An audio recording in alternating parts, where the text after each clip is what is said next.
کی نسل میں سے تھے، اور ادریس علیہ السلام جو تھے ان کے پردادا تھے۔ سب سے پہلے میں نے ذکر کیا تھا، سب سے پہلے حضرت آدم علیہ السلام کا، جن کی ہم نے سٹوری پڑھی۔ اس کے بعد ہم نے ان کے بعد حضرت شیس علیہ السلام جو ان کے بیٹے تھے، ان سے آگے نسل چلی، اور انہی کی نسل میں سے آئے تھے سیدنا ادریس علیہ السلام۔ اور آپ صلی اللہ علیہ وآلہ وسلم کا بھی سلسلہ نسب جو ملتا ہے ادریس علیہ السلام کی نسل سے ملتا ہے۔ اور ادریس علیہ السلام کے یعنی جو حضرت نوح علیہ السلام ہیں، وہ ادریس علیہ السلام جو تھے آپ کے پردادا تھے، یعنی بیٹے کے بیٹے کے بیٹے حضرت نوح علیہ السلام۔ تو حضرت نوح علیہ السلام سے پہلے زمانے تک سیدنا آدم علیہ السلام میں بہت نیک لوگ بھی تھے، کیونکہ ان کے بہت سے بچے ہوئے تھے حضرت آدم علیہ السلام کے۔ تو ان کی نسل میں سے 5 بزرگ تھے جو بہت نیک تھے۔ تو جب یہ بزرگ فوت ہو گئے تو لوگوں پر غم طاری ہو گیا۔ اب یہ وہ بزرگ تھے جن کے پاس وہ جو قابیل تھا نا، اس کی قوم کے جو لوگ تھے وہ بھی آتے جاتے تھے، بات پوچھتے تھے اور ان کے پاس جاتے تھے۔ اب ان لوگوں پر غم طاری ہو گیا، وہ ان کی قبروں پر بیٹھ کے رونے لگتے تھے۔ اب اس وقت شیطان نے اپنا کام دکھایا، شیطان کا تو کام ہی یہی ہے۔ انہوں نے یہ سجاؤ دیا، کیونکہ وہ کیا کرتا ہے، وہ وسوسہ ڈالتا ہے نا ذہنوں میں۔ یہ سجاؤ دی کہ اس کی یادگار بنا لیتے ہیں، یعنی ان بزرگوں کی تصویر بنا کر سامنے رکھ دی۔ اب لوگ ان تصویروں کے پاس جمع ہو جاتے، اور پھر اس نے یہ سجاؤ دی کہ کیوں نہ یہ کیا جائے کہ یہ تصویریں بہت ساری بنا دی جائیں، تاکہ ہر لوگوں کو دور نہ آنا پڑے، لوگ اپنے گھروں میں اس کو رکھ لیں۔ لوگوں نے جو تھا اس کو، یعنی جب انہیں یہ سجاؤ ملی تو وہ انہوں نے ایسے ہی کیا، سب نے اپنی جو تصویریں تھی اپنے اپنے گھروں میں رکھ دی۔ پہلے وہ لوگ کیا کرتے تھے، تصویر کو پاس رکھتے تھے اور رب سے دعا کرتے تھے۔ جب یہ نسل گزر گئی جو تصویر جو رکھا کرتی تھی، ان تصویر کی جگہ اب کیا کیا، نئی نسل نے کیا کیا، بت بنا کر اب عبادت ہی شروع کر دی۔ اب کیا کیا، اب سامنے رکھ کر ان بتوں کے سے پھر کیا کرتے تھے، ان بتوں کو پوجا کرنے لگ جاتے، عبادت کرنے لگ جاتے تھے کہ وہ ان کی حاجت کو آگے پہنچائیں گے، کیونکہ یہ نیک بزرگ لوگ تھے نا۔ تو جب یہ ان کے پاس آتے تھے تو وہ ان کی جب دعا کرتے تھے ان کے حق میں، تو ان کی دعائیں قبول ہوتی تھیں، نیک لوگوں کی تو دعائیں قبول ہوتی ہیں۔ تو اب یہ کیا کرتے تھے کہ ان کو سامنے رکھ کر اپنی حاجت تاکہ آگے پہنچائیں۔ اب ایسے ہی اگر آپ خود سوچیں اس بات کو لے کر، ہماری آیات آگے آئیں گی ایسی کہ ایسے ہی کسی دربار میں جانا، وہاں پہ حاجت مانگنا، یا کسی درخت کے اوپر آپ دھاگے باندھ رہے ہیں، کسی جالی میں آپ دھاگے باندھ رہے ہیں، تالے باندھ رہے ہیں، یا کوئی ایسے کام کرنا، کیا یہ جائز ہے؟ کیا آپ کو یہ جائز لگتے ہیں؟ عقل اس میں اجازت دیتی ہے اس بات کو؟ نہیں، عقل اجازت نہیں دیتی۔ کیوں عقل اجازت نہیں دیتی؟ کیونکہ شعور آ جاتا ہے جب کیونکہ یہ کیا ہے کتاب، یہ ہدایت کی کتاب ہے۔ تو جو لوگ اس ہدایت کی کتاب کو نہیں پڑھتے، نہیں سمجھتے، تو کیا ہوتا ہے، وہ گمراہ ہو جاتے ہیں، اور گمراہ ہو کر کیا کرتے ہیں، لوگوں کے کہنے پہ آ جاتے ہیں۔ لوگ کہتی ہیں فلاں دربار میں گئی، میں نے منت مانی، میری دعا پوری ہوئی، تم بھی جاؤ، تم بھی ایسا کرو۔ لوگوں کو تو علم نہیں ہوتا، وہ کہتے ہیں اچھا چلو میں بھی چلتی ہوں۔ اب وہاں پر نئے سے نئے، کیونکہ شیطان نے تو سجھاؤ دینی ہے، اب وہ نئے سے نئے سجھاؤ دیتا رہتا ہے۔ وہ کہتے ہیں اب یہ کر لو، وہ کر لو، کہاں پہ کچھ کر لو، دھاگے باندھ لو، یہ کر لو۔ اب وہ لوگ کیا کرتے ہیں، ایسے کرتے ہیں، کام کرتے ہیں کہ شاید ان کی یہ مراد ایسے پوری ہو جائے گی۔ ہماری دعا سننے والا کون ہے؟ اللہ، ٹھیک ہے؟ تو یہ جو بزرگ تھے جب تک وہ زندہ تھے، جب کوئی زندہ ہوتا ہے نا، کوئی نیک بندہ ہو، جیسے آپ کے والدین ہیں، تو آپ ان سے کہو کہ ہمارے حق میں دعا کریں، تو اللہ تعالیٰ ان کی دعا قبول کرے گا۔ اب جب دنیا سے ان کا ناطہ چلا جاتا ہے تو آپ کیا کر سکتے ہیں؟ آپ کہتے ہیں کہ اللہ تعالیٰ وہ بہت نیک بندہ تھا، میں اس کے وسیلے سے مانگ رہا ہوں، اس کے تو اعمال چلے گئے اس کے ساتھ۔ ہاں، ہم یہ کہہ سکتے ہیں کہ اللہ تعالیٰ اس نیک بندے جیسا مجھے بھی بنا دے، اس نیک جیسے جس طرح اس کی دعائیں قبول ہوتی تھیں، اللہ تعالیٰ میری بھی دعاؤں کو قبول کر لے۔ ایسے ہم دعا کر سکتے ہیں، ٹھیک ہے؟ کیونکہ اللہ سے تو یہ ہم کر سکتے ہیں نا ایسی بات کہ اللہ تعالیٰ تو ہماری بھی دعا سن لے، ایسے۔ اب ان لوگوں کی جو یہ بت پرستی میں پڑ گئے تھے، انہوں نے بت بنا لیے تھے اور اس کی باقاعدہ طور پر عبادت شروع کر دی تھی. تو ان لوگوں کی ہدایت کے لیے اللہ تعالیٰ نے نوح علیہ السلام کو نبی بنا کر بھیجا. سورہ شعراء، سورہ عنکبوت، سورہ صافات، سورہ مومن میں سیدنا نوح علیہ السلام کا ذکر ہے. آپ نے پڑھا ہے کبھی قرآن مجید میں نوح علیہ السلام کا ذکر؟ نوح نام آیا ہوا ہے حضرت نوح علیہ السلام کا، بلکہ ایک مکمل سورت ہے سورہ نوح جو آپ کے نام سے نازل ہوئی. ٹھیک ہے، کیا ایک پوری سورت ہے سورہ نوح جو آپ کے نام سے نازل ہوئی. اللہ تعالیٰ نے اپنا پیغام دے کر آپ کو یعنی حضرت نوح علیہ السلام کو بھیجا. حضرت نوح علیہ السلام نے اپنی قوم کو دعوت دی. کس کی دعوت دی تھی؟ کہ وہ شرک چھوڑ دیں، ایک اللہ کی عبادت کریں. مگر ان لوگوں نے سیدنا نوح علیہ السلام کو جھٹلا دیا، کیونکہ اکثر لوگ بت پرستی میں تھے اور آپ سے دشمنی کرتے تھے. حضرت سیدنا نوح تھے، انہیں نرمی سے سمجھاتے تھے، بڑے پیار سے سمجھاتے تھے. لیکن قوم کے جو بڑے بڑے سردار تھے وہ یہ کہتے تھے ہم تمہاری بات کیوں ماننے جبکہ تم تو ہماری طرح ہی ایک آدمی ہو. پھر یہ کہ جو تمہاری پیروی کرتے ہیں یعنی جو لوگ بھی تمہارے ساتھ ہیں وہ تو بڑے حقیر ترین ہیں، یعنی ہم سے تو بہت کم تر ہیں، اور ہم تم میں کوئی ایسی بات بھی نہیں دیکھتے کہ ہم تمہاری بات مانیں. حضرت نوح علیہ السلام نے 950 ایئر یعنی 950 سال تک اپنی قوم کو ایک اللہ کی عبادت کی دعوت دی. اتنے سال تک یعنی وہ اپنے لوگوں کو سمجھاتے رہے، دن رات سمجھاتے رہے، لیکن قوم نے ان کی بات ہی نہیں سنی. بہت سے کم لوگ جو تھے وہ ایمان لے کر آئے تھے. جب ایک نسل کے لوگ مر جاتے یعنی ایک نسل کے لوگ مر جاتے، اتنے سال 950 سال بہت سال ہوتے نا، جب ایک نسل کے لوگ مرتے تو وہ اپنی اولاد کو وصیت کرتے کہ نوح پر ایمان نہ لانا. پھر کہنے لگے اے نوح اے نوح اگر تم سچے ہو تو جس چیز سے تم ہمیں ڈراتے ہو وہ لے آؤ ہم پر. یعنی وہ اتنے ہڈہم تھے کہ کہتے تھے کہ تم ہمیں عذاب سے ڈراتے تو لے آؤ. اس پر نوح علیہ السلام نے کہا اس عذاب کو تو اللہ ہی جب چاہے گا نازل کرے گا، کیونکہ عذاب آنا یہ سارے معاملات تو اللہ جانتا ہے اور تم اسے کسی طرح بھی یعنی عاجز نہیں کر سکتے. جب وہ آئے گا عذاب تو تم کبھی بھی کسی طریقے سے اس کو ٹال نہ سکو گے. تو مسلسل نافرمانی اور ان کے عذاب طلب کرنے پر اللہ تعالیٰ نے اس کافر قوم کو ایک انجام تک پہنچانے کا ارادہ فرما لیا. اب کیا ہوا؟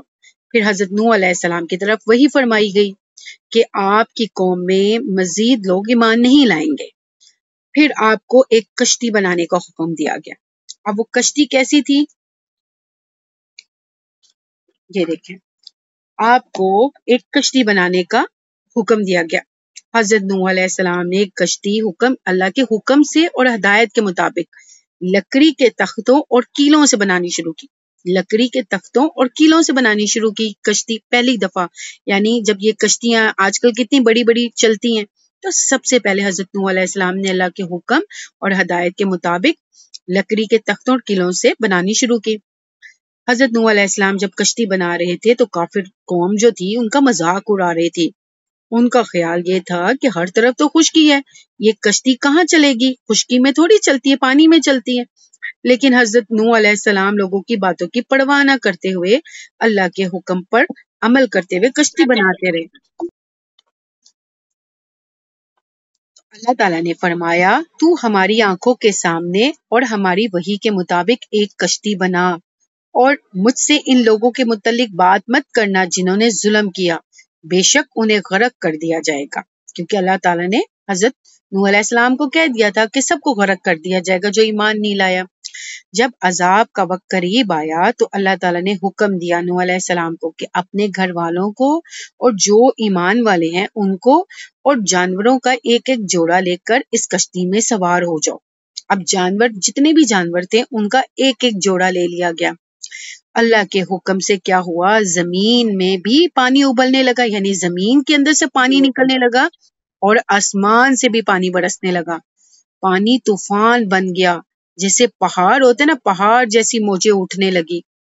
کیونکہ آپ نے ایک دعا کی تھی کہ اے پروردگار کسی کافر کو بھی روئے زمین پر زندہ نہ رہنے دے. اگر انہیں رہنے دیا تو یہ تیرے بندوں کو گمراہ کریں گے اور ان سے جو اولاد ہوگی وہ فاجر و کافر ہوگی. تو انبیاء کی تو دعائیں قبول ہوتی تھی نا. تو اللہ تعالیٰ نے یہ عذاب جب آیا تو کیا ہوا کہ یہ جتنے بھی لوگ تھے جو کہ ایمان نہیں لائے تھے، کافر، سب کے سب اس پانی میں غرق ہوئے. اب یہ کشتی کیسی تھی؟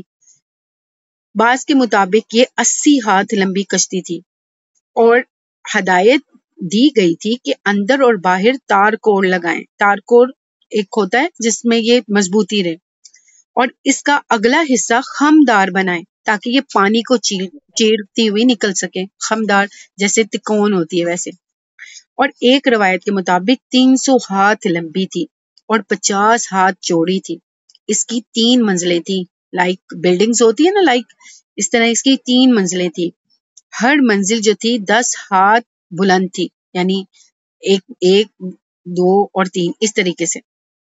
نچلی منزل پہ مویشی جانوروں کے جوڑے رکھے گئے تھے، درمیانی منزلوں پہ انسان تھے اور سب سے اوپر والی منزل پر پرندے تھے.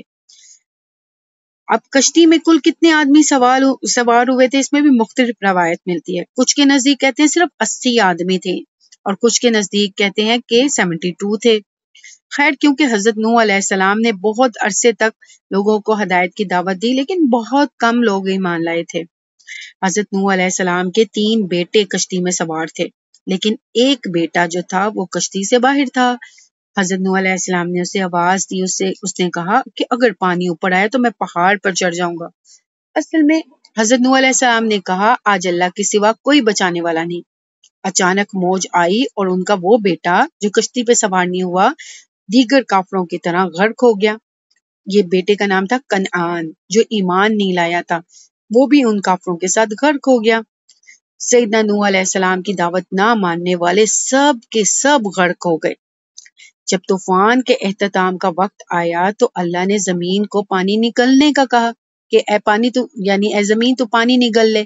تو پانی کیا تھا؟ زمین سے نکلنا شروع ہوا تھا نا، زمین سے خود بخود نکلنا بند ہو گیا اور آسمان سے بھی پانی برسنا بند ہو گیا اور طوفان تھم گیا. آپ کی کشتی جودی پہاڑ پر جا کر ٹھہر گئی. کشتی میں بچ جانے والے لوگوں نے اللہ تعالیٰ کا شکر ادا کیا اور ان سے پھر دوبارہ آبادی شروع ہوئی. دنیا میں آبادی انہی سے پھر دوبارہ شروع ہوئی. اس لیے حضرت نوح علیہ السلام کو آدم ثانی کہا جاتا ہے. جیسے حضرت آدم علیہ السلام تھے نا، اس دنیا میں آئے، ان سے آگے سے نسل بڑھی، ایسے ہی حضرت نوح کو کہا جاتا ہے کیونکہ حضرت نوح علیہ السلام نے جو کشتی بنائی تھی اس میں جتنے لوگ سوار تھے، بس حضرت نوح کے کہتے ہیں 3 بیٹوں سے انسانوں کی نسل چلی تھی، یعنی انہی سے پھر نسل چلی. باقی جتنے بھی لوگ تھے جو بتوں کی پوجا کرتے، جو کافر تھے، وہ سب کے سب غرق ہو گئے تھے. اس سٹوری سے ہمیں کیا سبق ملتا ہے کہ حضرت نوح علیہ السلام نے کیسے ثابت قدمی کے ساتھ 950 سال تک حق کی دعوت دی. دن رات آپ انہیں سمجھاتے تھے. انہوں نے ہر تکلیف اور مشقت کو برداشت کیا لیکن اللہ تعالیٰ کی دین کی تبلیغ سے پیچھے نہیں ہٹے. آپ علیہ السلام کی زندگی سے ہمیں یہ سبق ملتا ہے کہ ہمیں بھی ثابت قدم رہنا چاہیے، حق پر ڈٹے رہنا چاہیے اور راستے میں آنے والی تکلیف کو صبر کے ساتھ برداشت کریں. کہ جب انسان فیصلہ کر لیتا ہے کہ اس نے غلط راستے کو اختیار نہیں کرنا تو اللہ بھی اس کی مدد فرماتا ہے.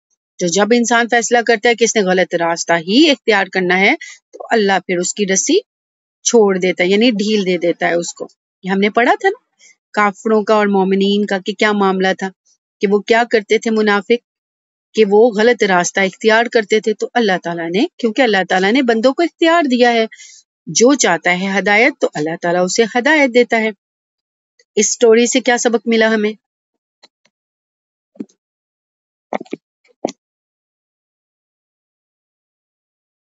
ثابت قدم رہنا چاہیے. ثابت قدم. صبر دیکھے کیا چیز ہے. اتنے سال، اتنے عرصے ہمیں کوئی ایک چیز نہ ملے یا ہماری کوئی بات نہیں سنتا تو ہم ایک دم جو ہے، آپ کی آواز نہیں آ رہی ہے بھائی؟ میری آواز نہیں آ رہی ہے باقی سب کو؟ تو ہمیں کوئی چیز نہیں ملے تو ہم ایک دم کیا ہوتے ہیں، ہائپر ہو جاتے ہیں کہ ہمیں یہ چیز نہیں ملی ہے. تو کیا ہونا چاہیے؟ ہمیں ہمیشہ ثابت قدم رہنا چاہیے. ٹھیک ہے. ایک حق پہ رہنا چاہیے اور ثابت قدم رہنا چاہیے. حضرت نوح علیہ السلام کو کیا کہا جاتا ہے؟ آدم ثانی کہا جاتا ہے، کیونکہ ان کے 3 بیٹوں سے پھر آگے نسل چلی تھی. ٹھیک ہے، لوگوں کو مس میں نے آپ سے ایک کوشچن پوچھنا تھا. پوچھیں.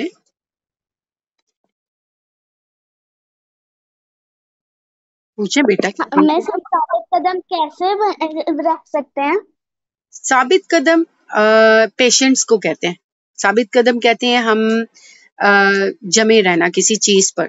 یعنی اگر آپ کوئی ایک سمجھ لیں آپ اکتا جاتے ہیں نا بڑی جلدی، لائک کلاس لینی شروع. میں ایک مثال دیتی ہوں بچوں کو کلاس سے. اب کلاس تھوڑی سی لمبی ہو جائے نا تو بچے اکتانا شروع کر دیتے ہیں، پیشنٹ کم ہوتا ہے. یا ایسا ہوتا ہے کہ کلاس جو ہے ابھی سٹارٹ نہیں ہوئی تو کیا ہے کہ آپ لوگ میسیجز کرنا شروع کر دیتے ہیں، کیا ہوا ہے ابھی ہوئی نہیں ہے، ابھی کیا ہوا. یعنی تھوڑا سا پیشنس ہونا چاہیے.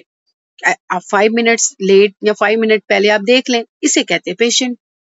ثابت قدم اسے کہتے ہیں کہ آپ نے لینی ہے وہ چیز، آپ نے پیچھے نہیں ہٹنا. یعنی آپ کیا کہتے ہیں، چل نہیں ہوتی تو رہنے دو، پھر 15 منٹ 10 منٹ کیا میں نہیں رہتا، میں اس طرح چلا جاتا. نہیں، جو آپ کا مشن ہے وہ آپ نے مکمل کرنا ہے حق پہ. اگر آپ حق پہ ہیں اس مشن کے لیے تو آپ نے اس کو ڈٹے رہنا. ٹھیک ہے. اگر آپ سمجھ لیں ان شارٹ آپ نے نماز پڑھنی ہے اور آپ مختلف کاموں میں ہیں، اب آپ ثابت قدم ہوں گے تو آپ ڈٹے رہیں گے اپنے اس مشن پہ کہ جو مرضی ہو جائے، میں نے تو ایسی اذان ہونی ہے تو میں نے نماز پڑھنی ہے. ٹھیک ہے، اسے کہتے ہیں ثابت قدمی. ثابت قدمی کسے کہتے ہیں؟ ڈٹ جانا کسی بات پہ، جم جانا کسی بات پہ. آپ سمجھ آئی؟ جی مس، مگر ہم ثابت قدم بن کیسے سکتے ہیں؟ مطلب کیسے بنے ہم؟ پیشنٹس کے ساتھ. آپ جو چھوٹے بچے ہوتے ہیں نا ان کے اندر پیشنٹ کم ہوتا ہے. پیشنٹ کم ہوتا ہے جس کی وجہ سے وہ ایک دم جو ہوتا ہے نا ہمارا جو نفس ہے، ہمارا نفس کیا ہوتا ہے، خواہشات مانگتا ہے، چیزوں کو جلدی جلدی مانگتا ہے، ہم اگریسو ہو جاتے ہیں چیزوں کے لیے. پیشنٹ ہوتا ہے کہ نارمل سچویشن ہو یا جیسی مرضی آپ کے پاس حالات ہوں، آپ نے کیا رہنا ہے کہ آپ نے ثابت قدم رہنا ہے. ایک بالکل ایک ہوتا ہے نا جیسے پیشنٹس میں سائلنس میں آپ نے ولولہ نہیں مچانا، لائک اس طریقے سے. تو آپ کے اندر خود بخود ثابت قدمی آتی جائے گی. خود بخود چیزوں کو آپ نے انالائز کرنا ہے کہ یہ بات ٹھیک ہے اور میں حق پر ہوں اور میں نے اسی چیز کو میں نے ایسے ہی کرنا ہے.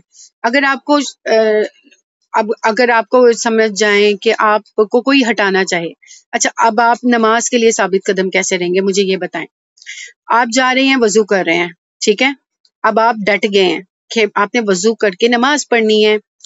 اب کیا ہوتا ہے کوئی آپ کو کھیل کے لیے بلا لے یا کہیں آپ کو کوئی دوسرا ٹیلی ویژن میں کچھ پروگرام ہے آپ اس میں چلے جائیں، یہ ثابت قدمی تو نہیں ہے. آپ تو ہل گئی اپنی جگہ سے، آپ تو ڈٹے ہوئے تھے، آپ نے تو وضو کیا، فوراً آپ نے نماز پڑھنی ہے.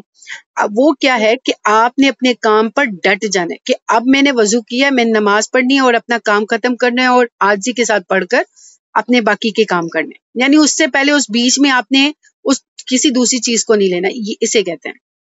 اب سمجھ آئی؟ جی میں سمجھ آ گئی. اچھا اب لوگوں کو بت پرستی پہ کس نے لگایا تھا بتاؤ؟ شیطان نے. شیطان ہمارا کیا ہے؟ کھلا دشمن ہے. کھلا دشمن کہتے ہیں. اور شیطان ہمارے کیا سامنے آ کر ہمیں بتاتا ہے کہ میں تمہارا دشمن ہوں؟ نہیں، وہ ہمارے دماغ میں وسوسہ ڈالتا ہے، خیال وسوسہ. ڈالتا ہے. اچھا وہ کیسے وسوسہ ڈالتا ہے پہلے بتائیں.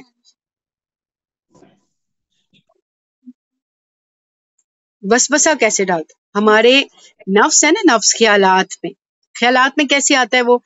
بعض اوقات آپ سوچ رہے ہوں گے، آپ کوئی کام کر رہے ہیں، ایکٹیویٹی کر رہے ہیں، تو آپ کے مائنڈ میں 2 باتیں چل رہی ہوتی ہیں. ایک مائنڈ میں چل رہا ہوتا ہے کہ میں یہ میس کریٹ کر دیتا ہوں، ایک کہہ رہا ہوتا ہے کر دو کچھ نہیں ہوتا، بعد میں سمیٹ لیں گے. کبھی ایسا ہوا ہے 2 باتیں آپ کے دماغ میں ایک ساتھ چل رہی ہوں؟ جی مس.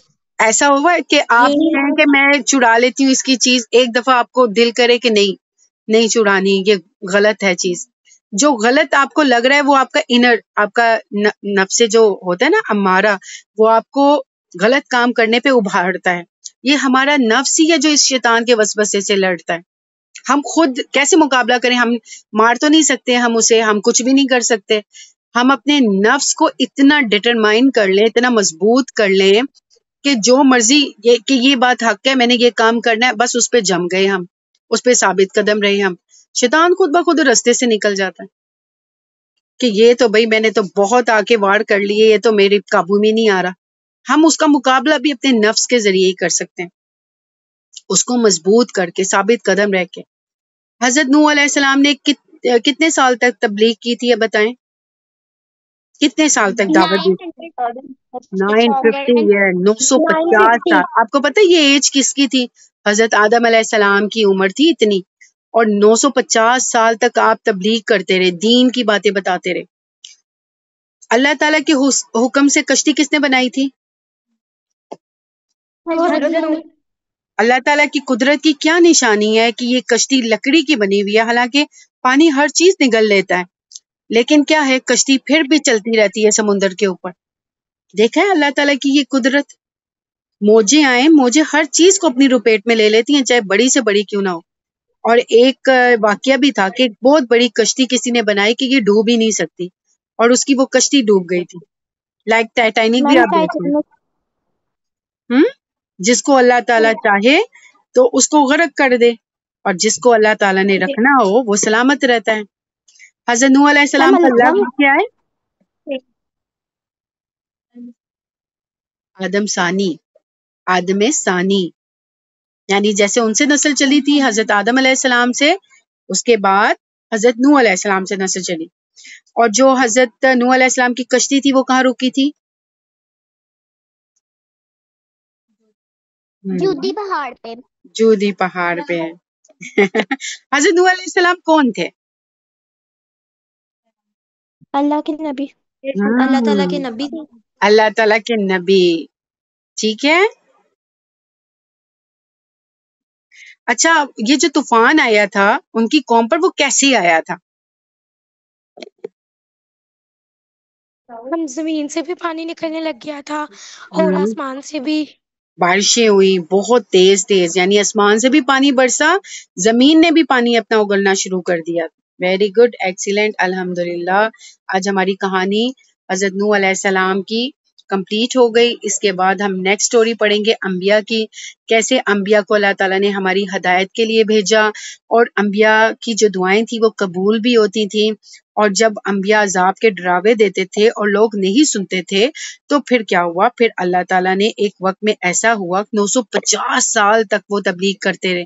پھر ایک وقت میں ایسا آیا کہ ان کے بہت کم لوگ ایمان لائے تھے تو سب کو اللہ نے غرق کر دیا، کیونکہ ان کی دعا بھی تھی نا کہ اے پروردگار کسی کافر کو بھی روئے زمین پر زندہ نہ رہنے دے.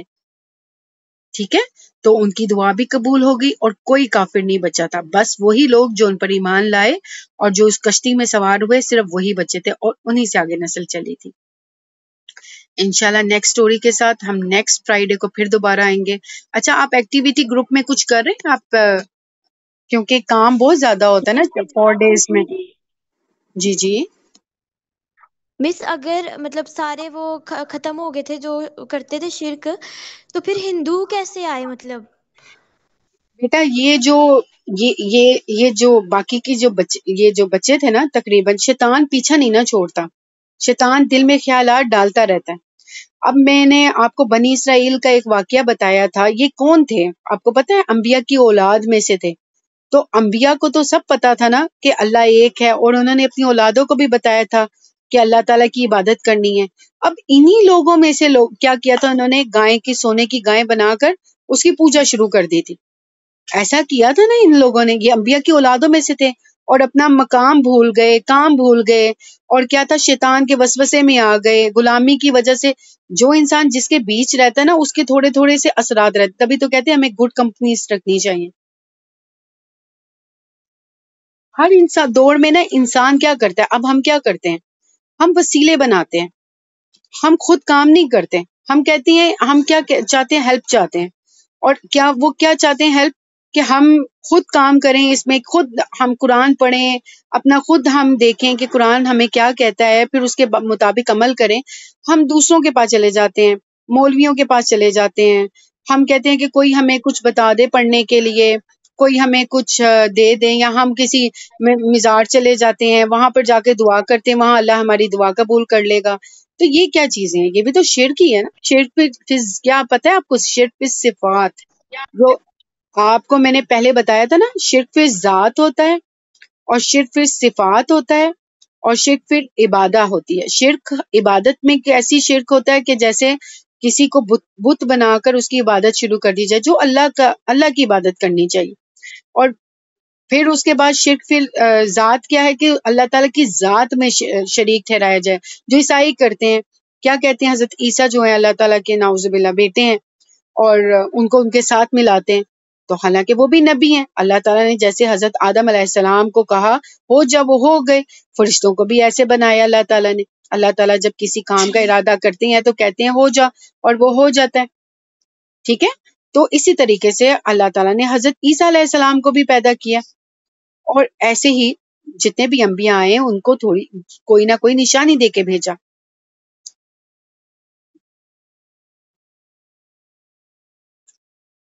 ہاں جی، اور کوئی بات؟ اب دیکھیں، نو ہمیں تو مس پتہ ہے، ٹھیک ہمیں تو پتہ ہے نا اللہ ایک ہے، ہم ایمان بھی ہے ہمارا، اللہ کو بھی مانتے ہیں، پھر بھی ہم کہتے ہیں کہ کوئی نہ کوئی وسیلہ بن جائے، کوئی نہ کوئی ہیلپ آؤٹ ہو جائے. اب آپ خود سوچیں، آپ کہیں گے کہ آپ کو کوئی مشکل آئے تو آپ کے گھر میں، آپ کے آس پاس سب کہیں گے کوئی ہمیں کوئی صورت بتا دو، کوئی آیت بتا دو تاکہ ہم وہ پڑھ لیں، ہمارے مسئلے حل ہو جائیں. قرآن بابا پوری کا پورا شفا ہے، قرآن میں ہی شفا ہے. آپ قرآن کو ترجمہ تفصیل کے ساتھ پڑھو، آپ کو خود باتوں کا پتہ چل جائے گا. آپ کو کیا ضرورت پڑی ہے کسی سے پوچھ کے کہ یہ پڑھنا ہے کہ وہ ہاں، وہ لوگوں جنہوں نے بہت پڑھا ہوتا ہے وہ آپ کو بتا سکتے ہیں، رہنمائی کر سکتے ہیں، لیکن پھر بھی ہمیں خود نہیں عمل کرنا چاہیے، خود یہ کام نہیں کرنا چاہیے. اب میں نے یہ کلاس کا آغاز کیا کس لیے؟ کہ بچوں کو بھی تھوڑی باتوں کا پتہ ہونا چاہیے کہ قرآن مجید میں سورۃ البقرہ، پتہ ہے آپ کو کیا ہے کہ ایک جو علماء تھے نا نبی صلی اللہ علیہ وسلم کے دور میں، انہوں نے 7 سال لگا دیے تھے اس سورت میں، خالی اس کو پڑھنے میں، اس کو سمجھنے میں، اس کے حفظ میں. اور یہ وہ سورہ ہے، آپ کو میں نے بتایا تھا کہ 2 صورتیں جو نور کی طرح ہیں، پنکھ کی طرح آئیں گی، یہ سورہ بقرہ اور سورہ آل عمران ہے. یہ کیا سفارشی بن کر آئیں گی اپنے پڑھنے والے کے لیے کہ یہ مجھے پڑھتے تھے. اور قیامت کے دن تو قرآن بولے گا کہ یہ مجھے پڑھتا تھا، یہ مجھے سمجھتا تھا. اور نبی صلی اللہ علیہ وسلم کیا کہیں گے پتہ ہے آپ کو؟ کہ میں اپنے پیچھے ان کو دے کر آیا تھا، قرآن ہدایت میں دے کر آیا تھا، ان کو یعنی باتیں بتائی تھی، قرآن و سنت ان کے پاس تھی، اور انہوں نے اس کو پڑھا ہی نہیں. تو اس وقت ہم کیا جواب دیں گے؟ ہمارے پاس جو چیز ہے رہنمائی کے لیے، پہلے ہم اس کو وہ پڑھیں اور پھر سمجھے، پھر اپنی زندگی کو اس کے مطابق ڈالیں. اور پھر اگر کوئی آزمائش آئے بھی تو انسان جو مومن ہوتا ہے نا، جو یہ پڑھ لیتا ہے، پھر وہ آزمائش سے نہیں گھبراتا، پھر اس کے اندر آٹومیٹک صبر آ جاتا، وہ ہر کام میں بہتری دیکھتا ہے. ٹھیک ہے؟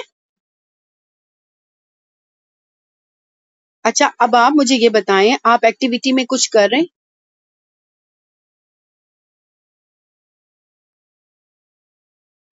ایکٹیویٹی میں لائک کا آپ نے کچھ سیکھا اس میں کہ آپ نے اپنی نمازوں کی پابندی کی ہو، آپ نے کچھ آداب اپنائے ہوں، کچھ آپ نے کھانا کھانے سے پہلے ایک تو ہاتھ دھونے کا تھا. آپ کو پتہ ہے یہ جو نیکسٹ آیات آئیں گی اس میں کھانے کے آداب بھی ہیں، اس میں طیب کھانے کا بھی ہے ذکر کہ اللہ تعالیٰ نے کیا کہا ہے کہ طیب کھانا کھانا چاہیے، صاف ستھرا ہو، پاکیزہ ہو.